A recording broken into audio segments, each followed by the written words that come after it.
জনসমর্থনে দেশ এগিয়ে নেওয়ার প্রত্যয় প্রধানমন্ত্রীর। বরিশাল বাবুগঞ্জের বিস্তীর্ণ জঙ্গলে সেনাবাহিনীর গ্রীষ্মকালীন প্রশিক্ষণ মহড়া পরিদর্শন। আরও কয়েকদিন বৃষ্টির আভাস। চট্টগ্রামে পানি কমতে থাকলেও দুর্গতিতে লাখ লাখ মানুষ। কক্সবাজারে ট্রলারডুবি, 4 জেলের লাশ উদ্ধার। শেখ হাসিনা যেখানেই আত্মসমর্পণ করুন, আগে জেলে যেতে হবে, তার দণ্ড কার্যকরের প্রস্তুতি নিচ্ছে সরকার, জানিয়েছেন পররাষ্ট্র প্রতিমন্ত্রী। দেখছিলেন সংবাদ শিরোনাম, এবারে বিস্তারিত। প্রধানমন্ত্রী তারেক রহমান বলেছেন, জনগণের সমর্থন যতক্ষণ থাকবে ততক্ষণ পর্যন্ত বিএনপি দেশকে সামনের দিকে এগিয়ে নিয়ে যাবে। তিনি আরো বলেন, সব ধর্মের মানুষকে একসাথে নিয়ে মানবিকতার বিচারে দেশ পুনর্গঠন করতে চায় সরকার। বরিশাল থেকে বিস্তারিত জানাচ্ছেন বিশেষ প্রতিনিধি সিকান্দর রেমান। ভিডিও ধারণ করেছেন মোহাম্মদ সেলিম, সাথে ছিলেন বরিশাল প্রতিনিধি সালেহ টিটু। রাজধানীর গুলশান এভিনিউয়ের বাসভবন থেকে সোমবার সকালে সড়ক পথে বরিশালের উদ্দেশ্যে রওনা দেন প্রধানমন্ত্রী তারেক রহমান। বরিশালে এটি প্রধানমন্ত্রী হিসেবে তারেক রহমানের প্রথম সফর। আষাঢ়ের বৃষ্টি ঝরা স্নিগ্ধতা নিয়ে বরিশালের পথে পথে মানুষের ভালোবাসায় সিক্ত হন প্রধানমন্ত্রী তারেক রহমান।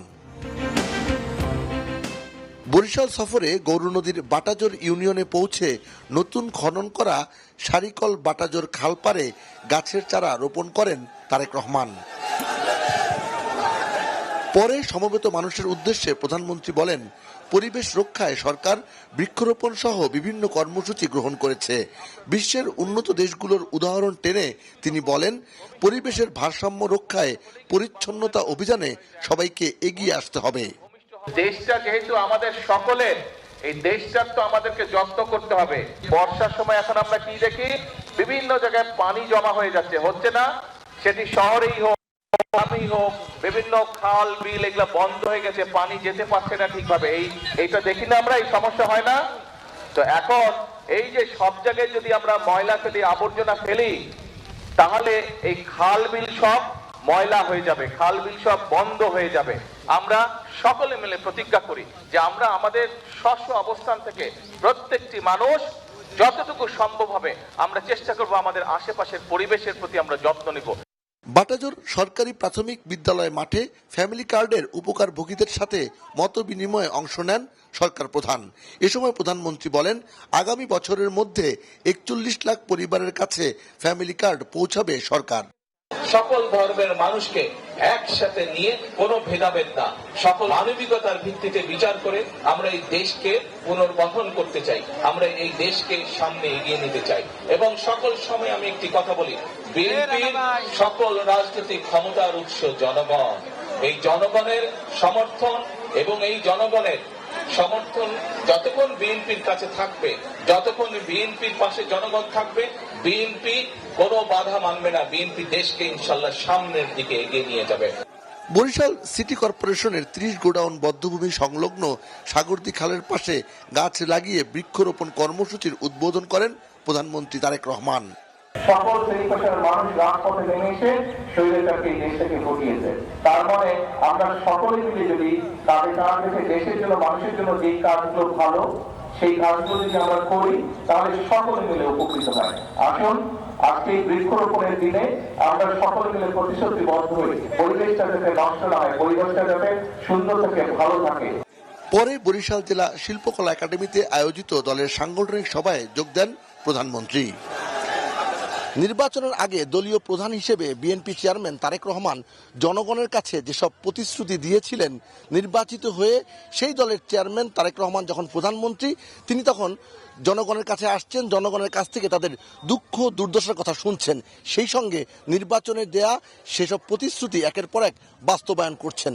তিনি বারবার যে কথাটি বলছেন, সবার আগে বাংলাদেশ এবং সবার জন্য বাংলাদেশ, সেই মানবিক বাংলাদেশ গড়তে সবাই মিলে ঐক্যবদ্ধ কাজ করার আহ্বানও জানাচ্ছেন প্রধানমন্ত্রী তারেক রহমান। সিকান্দার রেমান, বাংলাভিশন, বরিশাল।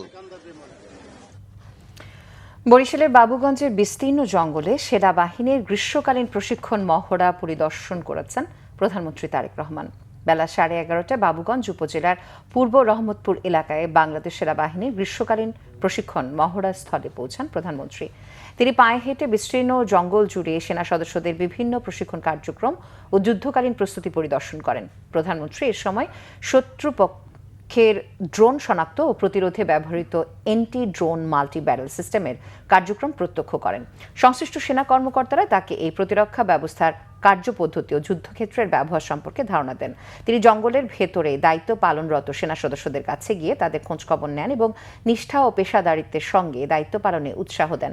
এক পর্যায়ে তিনি সেনা সদস্যদের সঙ্গে মাটিতে বসে কিছু সময় কাটান এবং তাদের প্রশিক্ষণ, দায়িত্ব ও মাঠ পর্যায়ের অভিজ্ঞতার কথা শোনেন।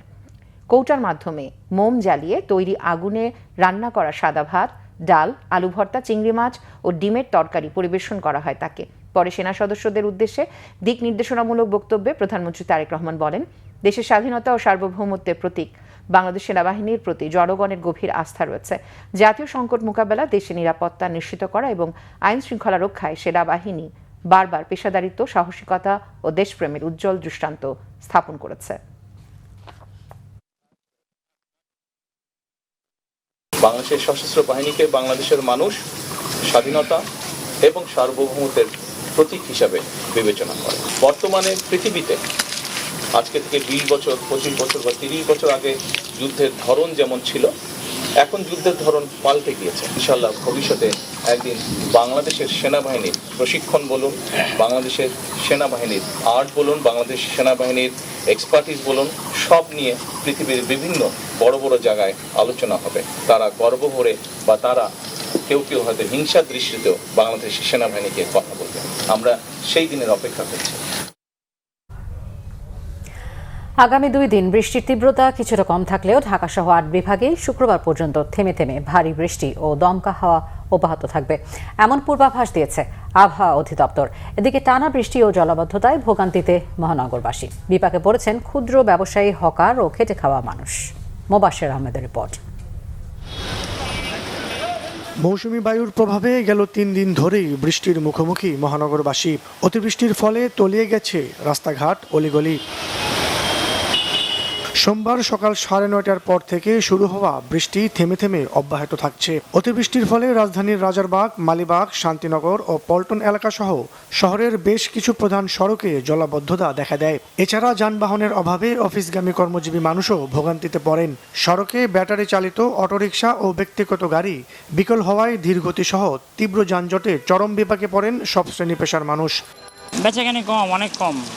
মানুষ বাইরে যেতে পারতেছে না, মানুষের কাছে টাকা পয়সা নাই। বৃষ্টি নামলে তো দোকান বন্ধ করে দিতে হয়, পানি ঢুকে আমরা দোকান পরিষ্কার করার জন্য আমরা দোকান খুলছি এখন। মানে একটু যদি বৃষ্টি হয় সব নর্দমা টর্দমা সব ডুবে যায়, আমরা বের হতেই পারি না। তো এই জন্য আমরা সিটি কর্পোরেশন বলেন, পৌরসভা বলেন, যাইবান উদ্বোধনের কাছে আমরা আবেদন জানাচ্ছি যাতে আমাদের এই অবস্থা থেকে বের করতে পারে। এই লাইনগুলো যদি পরিষ্কার না করে জীবনে পানি থাকবে। হ্যাঁ, সব সময় এখানে উঠে, মানে বেশি বৃষ্টিপাত বা 1 ঘন্টা 2 ঘন্টা বৃষ্টিপাত হলে একবারে অবস্থা খারাপ হয়ে যায়। এদিকে আবহাওয়া অফিস পূর্বাভাসে জানিয়েছে আগামী 5 দিন থেমে থেমে বৃষ্টি অব্যাহত থাকবে। গতকাল সকাল 6টা থেকে আজকের দুপুর 12টা পর্যন্ত ঢাকায় 117 মিলিমিটার বৃষ্টিপাত রেকর্ড করা হয়েছে এবং ঢাকা মহানগরীর কোথাও কোথাও অস্থায়ীভাবে জলাবদ্ধতা তৈরি হয়েছে। আজকের দিনের পর থেকে 14ই জুলাই এবং 15ই জুলাই সারা বাংলাদেশে বৃষ্টিপাতের তীব্রতা এবং এরিয়া কভারেজ একটু কমে যেতে পারে, এই তীব্রতাও একটু কমে যেতে পারে। এর মানে এই নয় যে বৃষ্টিপাত থেমে যাবে, থেমে থেমে বৃষ্টিপাত অব্যাহত থাকবে। বৃষ্টির কারণে দেশের সব বিভাগেই তাপমাত্রা সামান্য কমতে পারে বলেও জানিয়েছে আবহাওয়া অফিস। মোবাশ্বের আহমেদ, বাংলা ভিশন, ঢাকা। চট্টগ্রামের বন্যা কবলিত বিভিন্ন এলাকা থেকে ধীর গতিতে পানি নামতে শুরু করেছে। বিভিন্ন উপজেলায় এখনও পানিবন্দী 6 লাখেরও বেশি মানুষ। কোথাও বাড়িঘর ধসে পড়েছে, কোথাও ধসে গেছে রাস্তাঘাট, নষ্ট হয়ে গেছে সবজি ক্ষেত, ফসলি জমি, মাছের প্রজেক্ট ও পোল্ট্রি খামার। খাগড়াছড়ির জেলা সদরে বন্যা পরিস্থিতির উন্নতি হলেও এখনও স্বাভাবিক হয়নি দীঘি নালায়। জেলা ত্রাণ ও পুনর্বাসন কার্যালয় জানিয়েছে চট্টগ্রামের বিভিন্ন উপজেলায় 6 লাখেরও বেশি মানুষ এখনও পানিবন্দী। 5 জুলাই থেকে টানা বৃষ্টি ও পাহাড়ি ঢলে চট্টগ্রামের সাতকানিয়া, লোহাগাড়া, চন্দনাইশ, বাঁশখালীর অনেক জায়গা প্লাবিত হয়। এই বন্যায় চট্টগ্রামে সবচেয়ে বেশি ক্ষতিগ্রস্ত সাতকানিয়া ও বাঁশখালী উপজেলা। তবে বৃষ্টি আর সাঙ্গু ও ডলু নদী দিয়ে উজান থেকে পাহাড়ি ঢল অব্যাহত থাকায় বন্যার পানি কমছে কিছুটা ধীর গতিতে। বন্যার্ত মানুষের মাঝে সরকারি বেসরকারিভাবে ত্রাণ বিতরণ কার্যক্রম চলছে। উদ্ধার ও ত্রাণ কার্যক্রমে যোগ দিয়েছে সেনাবাহিনীও। পাহাড়ের পানিগুলো এখানে ডল নামিয়ে গেছে, আর সঙ্গে নদীর ডোলাহাল এগুলো বিপজ্জনক, ওগুলো ছিঁড়ে গেছে। মানুষের বাড়িঘর একটাও নেই, এই সবগুলো পানিতে ডুবেছে। খাওয়া দাওয়ার খুব সমস্যা। বাড়ি ডুবে গেছে, তার রাস্তাঘাট ডুবে গেছে। সাইক্লোন সেন্টারে ছিল 2 দিন, গরু ছাগল বেশি নিয়েছে পানিতে। খাগড়াছড়ির জেলা সদরে বন্যা পরিস্থিতি উন্নতি হলেও দীঘিনালা উপজেলার বন্যা পরিস্থিতি স্বাভাবিক হয়নি। এখনও 50টি পরিবার আশ্রয়কেন্দ্রে অবস্থান করছে। পানিবন্দী কয়েক হাজার পরিবার 6 দিন ধরে মানবেতর জীবন কাটাচ্ছে। জেলায় 12টি সরকারি প্রাথমিক বিদ্যালয় বন্ধ রয়েছে। গত 2 দিন বৃষ্টি না হয় রাঙামাটির বিলাইছড়ি ও বাঘাইছড়ি উপজেলার বন্যা পরিস্থিতির কিছুটা উন্নতি হয়েছে। তবে বড়কল উপজেলার বন্যা পরিস্থিতি এখনও অপরিবর্তিত। বাঘাইছড়ির কাঁচালং নদী ও রাইংখং নদীর পানি কমার সঙ্গে ভেসে উঠছে বন্যার ক্ষতচিহ্ন। বান্দরবানে বন্যা পরিস্থিতির অনেকটা উন্নতি হয়েছে। বৃষ্টি কমে যাওয়ায় বাসাবাড়ি থেকে বন্যার পানি নেমে গেছে। এবারের বন্যায় সবচেয়ে বেশি ক্ষতিগ্রস্ত হয়েছে বান্দরবান সদর, লামা, আলীকদম ও নাইখংছড়িতে। মৎস্য চাষিদের ব্যাপক ক্ষতি হয়েছে পুকুর ও জলাশয় বন্যার পানিতে ডুবে যাওয়ায়। Nazneen Akter, Bangla Vision, news desk. কক্সবাজারের কুতুবদিয়ায় সাগরে মাছ ধরতে গিয়ে ট্রলার ডুবির ঘটনায় 4 জেলের মরদেহ উদ্ধার করা হয়েছে। এখনও নিখোঁজ 1 জেলে। কুতুবদিয়ার বড়ঘোপ ইউনিয়নের দক্ষিণ অমজাখালী উপকূলের গভীর সাগরে এই দুর্ঘটনা ঘটে। স্থানীয় নুরুল আবসারের মালিকানাধীন মাছ ধরা ট্রলারটি 12 জন মাঝি মাল্লা নিয়ে সাগরে মাছ ধরতে যায়। সোমবার ঝড়ের কবলে পড়ে ট্রলারটি ডুবে যায়। এ সময় ট্রলারে থাকা 7 জেলে জীবিত উদ্ধার হয়। 5 জন নিখোঁজ হন। পরে স্থানীয় জেলেরা ডুবে যাওয়া ট্রলারটি তীরে টেনে আনে। তীরে আনার পর ট্রলারের কলের ভেতর থেকে 4 জেলের লাশ উদ্ধার করা হয়। তবে পেকুয়ার মগনামা এলাকার নাসির নামে 1 জেলে এখনও নিখোঁজ। তাকে উদ্ধারে তল্লাশি চলছে। চট্টগ্রামে দুর্গত বিভিন্ন উপজেলায় সাপের উপদ্রবে তৈরি হয়েছে নতুন শঙ্কা। এরই মধ্যে 85 জনকে সাপে কেটেছে। বিষধর সাপে কাটা 3 জনকে চট্টগ্রাম মেডিকেলে চিকিৎসা দেওয়া হচ্ছে। সকালে চট্টগ্রামের civil surgeon doctor Jahangir Alam সংবাদ সম্মেলনে এসব তথ্য জানান। বন্যার কারণে আশ্রয়কেন্দ্র ও বসতবাড়িতে সাপে কাটার ঘটনা বেড়েছে জানিয়ে সবাইকে সচেতন থাকার কথা বলেন তিনি। তবে আশ্বস্ত করেন বন্যা দুর্গত এলাকার বাসিন্দাদের জন্য পর্যাপ্ত অ্যান্টিভেনমের ব্যবস্থা করা হচ্ছে। সাপে কাটলে দ্রুত স্বাস্থ্য কমপ্লেক্সে যাওয়ার পরামর্শ দেন civil surgeon doctor Jahangir Alam. দেশের বন্যা কবলিত 11 জেলায় স্বাস্থ্য সেবা দিতে সব প্রস্তুতি নেওয়া হয়েছে বলে জানিয়েছেন স্বাস্থ্য ও পরিবার কল্যাণমন্ত্রী সরদার মোহাম্মদ শাখাওয়াত হোসেন। পানি শোধনের পর্যাপ্ত ট্যাবলেট, স্যালাইন এবং সাপের কামড়ের চিকিৎসায় পর্যাপ্ত অ্যান্টিভেনম জেলা পর্যায়ে স্টক রাখার তথ্য নিশ্চিত করেন মন্ত্রী। রিপোর্ট রিশান নাসরুল্লাহ। টানা বর্ষণ ও পাহাড়ি ঢলে আক্রান্ত দেশের অন্তত 11টি জেলা। এসব জেলায় বন্যাকালীন স্বাস্থ্যসেবা নিশ্চিতে সরকারের পদক্ষেপ জানাতে সোমবার সচিবালয়ে ব্রিফিং করেন স্বাস্থ্যমন্ত্রী।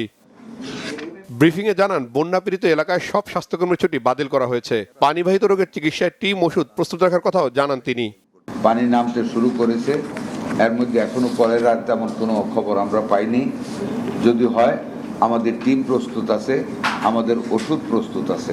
আমরা ঝাঁপিয়ে পড়ব, প্রয়োজনে আমরা এখান থেকে চলে যাব, ওখানে গিয়ে সরেজমিনি থেকে আমরা সুচিকিৎসার ব্যবস্থা করব। কোনো গ্রামে প্রত্যন্ত অঞ্চলে যদি কেউ সাপে কাটে ইমিডিয়েটলি যেন উপরে ভাত দিয়ে যাতে হসপিটালে নিয়ে আসে। আমাদের বর্তমানে 1000 ভায়েল স্নেক ভেনম আছে। সবচেয়ে আনন্দিত হবেন যে আমরা মাঠ পর্যায়ে এমনভাবে প্রিপারেশন নিয়েছি, 21000 ভায়েল আমরা মাঠ পর্যায়ে রেখেছি। এ সময় রাজধানীর 8 দিন হাসপাতাল প্রসঙ্গেও কথা বলেন স্বাস্থ্যমন্ত্রী। জানান 8 দিনের ব্যাপারে সিদ্ধান্ত থেকে এখন পর্যন্ত সরকার সরে আসেনি। হাসপাতালটি পুনঃপরিদর্শনের জন্য একটি আবেদন করার তথ্য দেন। আমি এখন পর্যন্ত সরে আসিনি, but it's a country. ICU ইউনিটের দরজা জানলা ভাঙ্গা টাঙ্গা এগুলি পাঠাইতেছে আমাদের ভিডিও। তারা মানে ভেন্টিলেশনের সিস্টেম করতেছে। তারা একটা দরখাস্ত আমাদেরকে দিয়েছে পুনর্দর্শনের জন্য। আমরা আজকে বসবো, আমরা পরিদর্শন করব। পরিদর্শন করে যদি আমরা ফিজিবল মনে করি, the government might take a decision, any kind of decision government. ক্ষতিপূরণের পাশাপাশি 8 দিন হাসপাতালের বিরুদ্ধে ভুক্তভোগীদের করা মামলার কার্যক্রম চলবে বলেও জানান স্বাস্থ্যমন্ত্রী। রিশান নাসরুল্লাহ, বাংলা ভিশন, ঢাকা।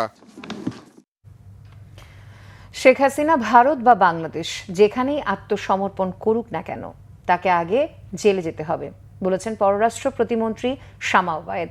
দণ্ডপ্রাপ্ত আসামির কোনো বক্তব্যের কোনো মূল্য নেই বলে জানান তিনি।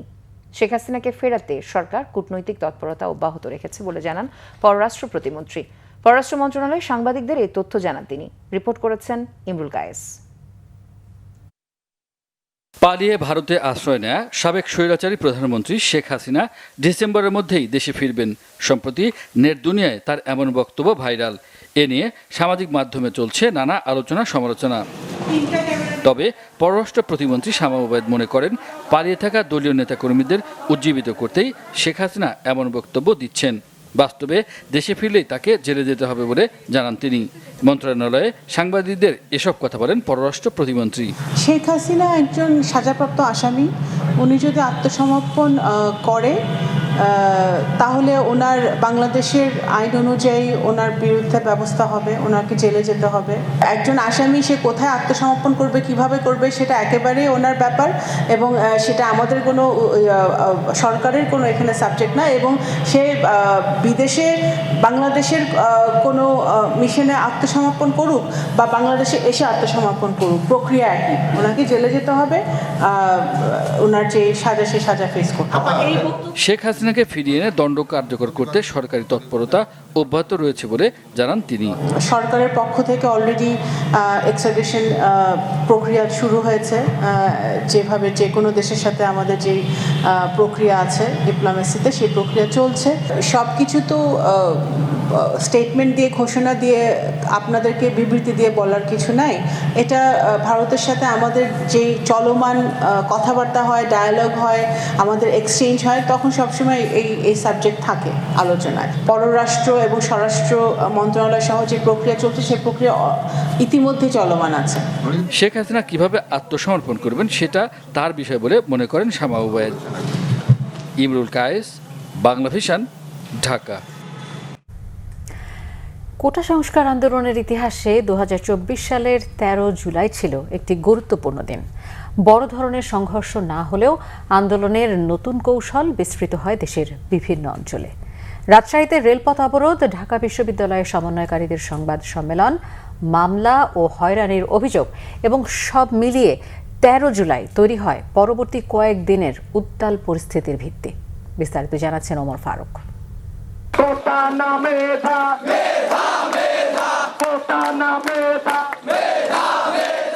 13 জুলাই সকাল থেকে রাজশাহী বিশ্ববিদ্যালয়ে আন্দোলনের কর্মসূচি আরও জোরালো হয়। শিক্ষার্থীরা রেল লাইন অবরোধ করলে সাময়িকভাবে ট্রেন চলাচল বন্ধ হয়ে যায়। এর আগে আন্দোলন মূলত ক্যাম্পাস ও সড়কে সীমাবদ্ধ থাকলেও রেলপথ অবরোধের মাধ্যমে তা নতুন মাত্রা পায়।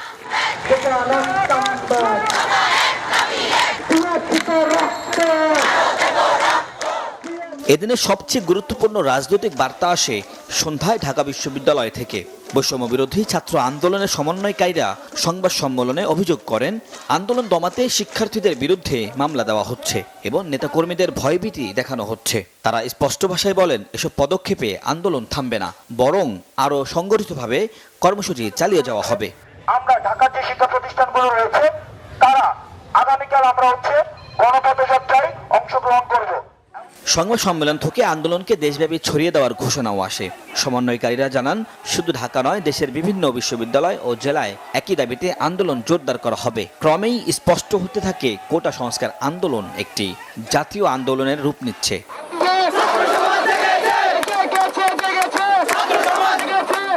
ফ্যাসিস্ট সরকারের দমনপীড়ন আর নানাভাবে ভয়ভীতি দেখানো সরকারের মন্ত্রীদের রক্তচক্ষু এসব জুলাইয়ের মাঝামাঝি এসে বাড়তে থাকে। তবে দুর্দমনীয় ছাত্ররা শুধু তাদের অবস্থানে অনড়ি ছিলেন না, আন্দোলনকে বেগবান করতে নিতে থাকেন নানা কৌশল। তাই 13 জুলাইকে কোটা সংস্কার আন্দোলনের এক গুরুত্বপূর্ণ মোড় হিসেবেই দেখা হয়। ওমর ফারুক, বাংলা ভিশন, ঢাকা। সংবিধান সংশোধনে বিশেষ কমিটি গঠন করে উত্তাপ ছড়িয়েছে বিরোধী দল। স্বরাষ্ট্রমন্ত্রী সালাউদ্দিন আহমেদকে সভাপতি করে 12 সদস্যের বিশেষ কমিটি গঠনের প্রস্তাব প্রত্যাখ্যান করে সংসদ থেকে ওয়াকআউট করেছে তারা। সোমবার জাতীয় সংসদে সংসদ নেতা তারেক রহমানের পক্ষে চিফ হুইপ নুরুল ইসলাম 12 সদস্যের বিশেষ কমিটি গঠনের প্রস্তাব দেন। এই কমিটি 17 সদস্যের হওয়ার কথা থাকলেও বিরোধী দল 5 জনের নাম দেয়নি। তারা সংবিধান সংস্কার পরিষদ গঠনের দাবিতে অনড়। বিরোধী দল কোনো সদস্যের নাম না দেয়ায় 5টি পদ শূন্য রেখে 12 সদস্যের কমিটি গঠনের প্রস্তাব দেন চিফ হুইপ। তার এই বক্তব্যের পরপরই বিরোধী দলীয় নেতা ও জামায়াতে ইসলামের আমির শফিকুর রহমান বলেন, সংবিধান সংশোধনের বিষয়টি প্রথম অধিবেশন থেকেই চলে আসছে। গণভোটের রায় বাস্তবায়নে তারা সংবিধান সংস্কার পরিষদের সদস্য হিসেবে শপথ নিয়েছেন। এ বিষয়ে নিজেদের অবস্থানও স্পষ্ট করেছেন। এই বক্তব্যের পরপরই কমিটি গঠনের প্রতিবাদে অধিবেশন কক্ষ থেকে বেরিয়ে যান বিরোধী দলের সদস্যরা।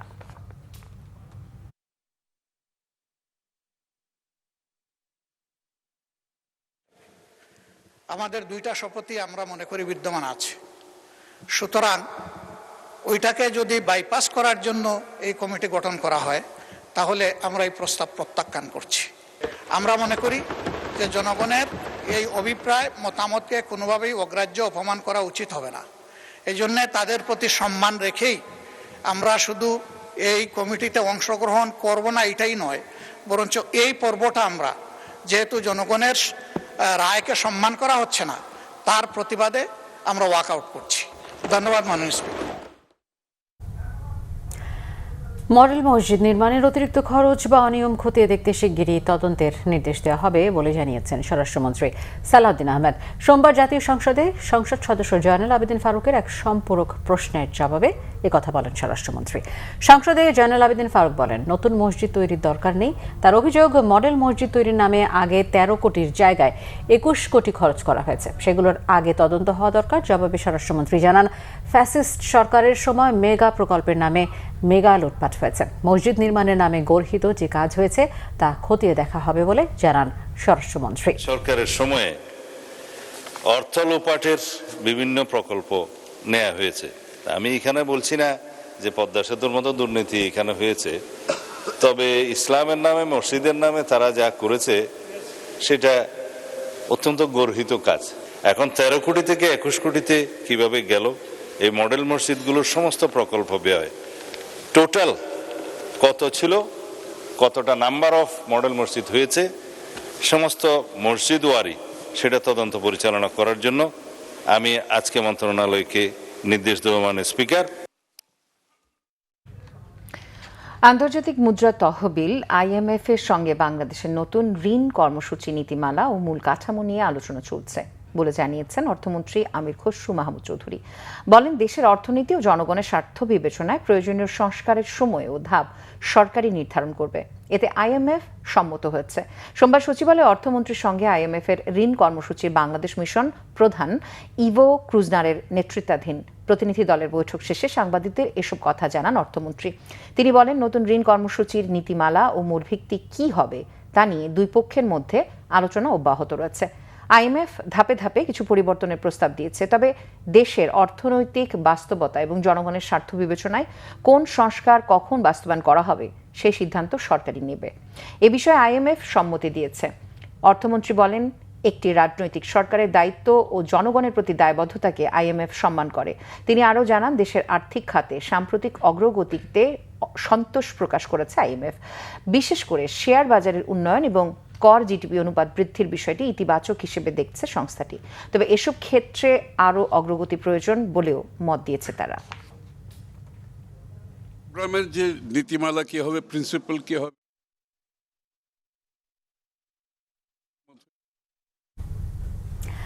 হামে মৃত্যু হয়েছে আরেক শিশুর। নতুন করে আক্রান্ত 1009 জন, সেই সাথে বাড়ছে ডেঙ্গু আক্রান্তের সংখ্যা। চিকিৎসকরা বলছেন, হাম পরবর্তী রোগে আক্রান্ত হয়ে হাসপাতালে আসছেন রোগীরা।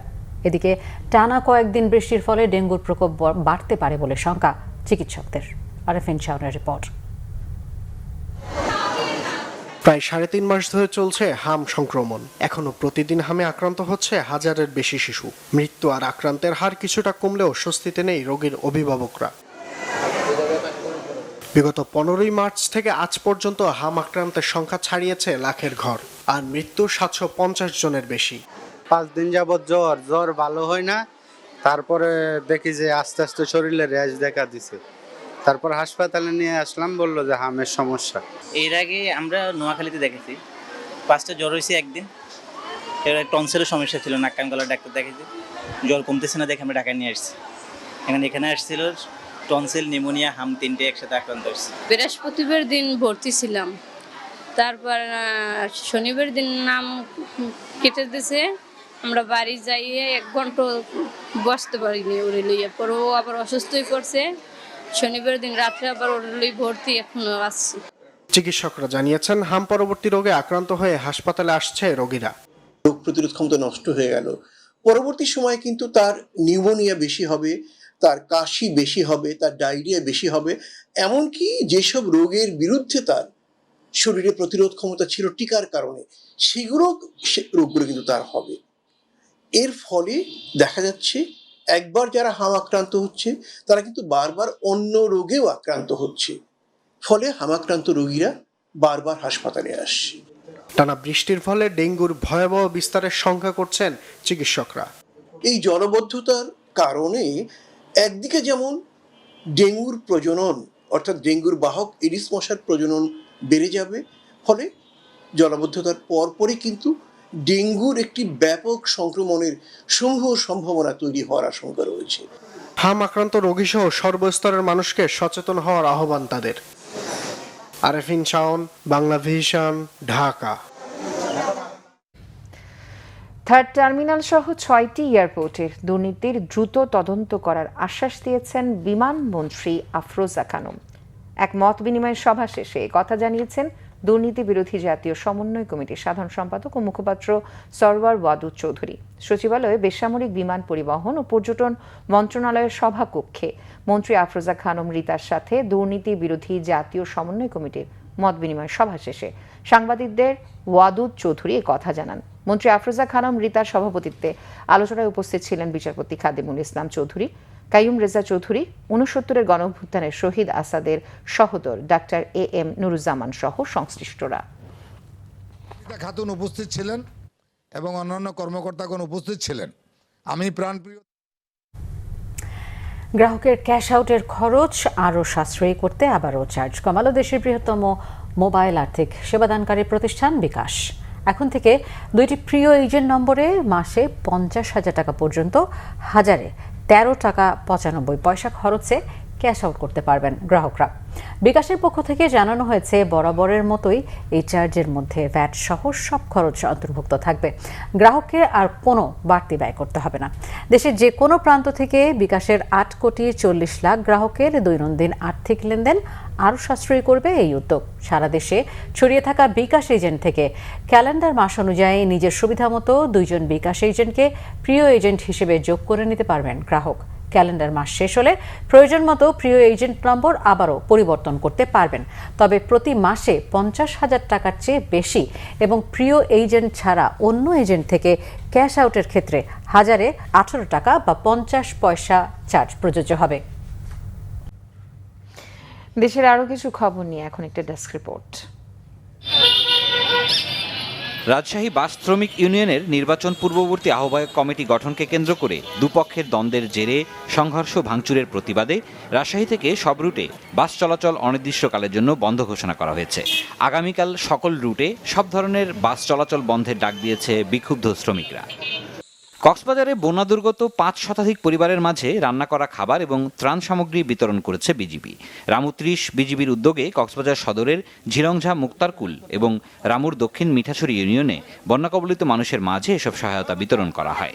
এ সময় রামু ব্যাটালিয়নের অধিনায়ক লেফটেন্যান্ট কর্নেল মাহতাবুদ্দিন উপস্থিত ছিলেন। ময়মনসিংহ জেলা পরিষদের অর্থায়নে বিভিন্ন প্রতিষ্ঠানে 42টি উন্নয়ন প্রকল্পের অনুকূলে 42 লাখ টাকার চেক বিতরণ করা হয়েছে। ময়মনসিংহ জেলা পরিষদের শিল্পাচার্য জয়নুল আবেদিন মিলনায়তনে হয় এই আয়োজন। প্রধান অতিথি ছিলেন জেলা পরিষদের প্রশাসক ও বিএনপির যুগ্ম মহাসচিব সৈয়দ ইমরান সালে প্রিন্স। অনুষ্ঠানে সভাপতিত্ব করেন ময়মনসিংহ জেলা পরিষদের প্রধান নির্বাহী কর্মকর্তা শাহ কামরুল হুদা। চট্টগ্রামে চাঁদা না পেয়ে কেবল অপারেটর প্রতিষ্ঠান চট্টগ্রাম মাল্টি চ্যানেল অফিসে হামলা ও ভাঙচুরের অভিযোগ উঠেছে সন্ত্রাসীদের বিরুদ্ধে।